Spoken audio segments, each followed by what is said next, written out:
Não quero mais lenha. Eu pensei a mesma coisa. Agora é o fogo. Agora é fogo. Vamos achar fogo pra nós pegar. Fogo não faz fogo. Não é agora. Tem que ser de um lado, do outro. Olha lá.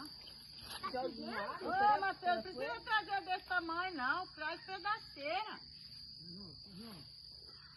Vai fazer enorme, nem tem precisa.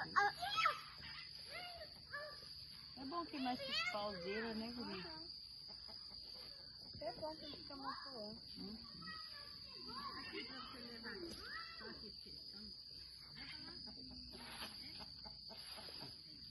Perigoso esse pau, esses tijolos de cobre, né? Tá uma poeira, né? Aquela jarara aqui.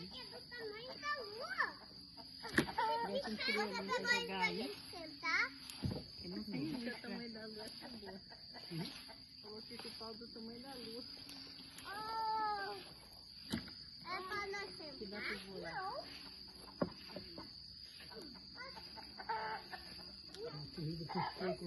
Mas vai dar atrás, sentar no toque, então.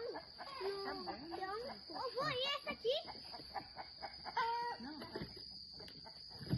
Aí joga em cima dele. Tá vendo? Só viu o senhor jogando, acha que jogar quebra. Os dedos, mas jogou um pau em cima do outro pra quebrar. Muito fácil. Ai, acha que é fácil, né? Pronto. Pronto, fogueira. Fogueira pronto, utilizado. Agora vai você. Só por fogo. Muito rápido. Achei que era gasolina. Vamos contar.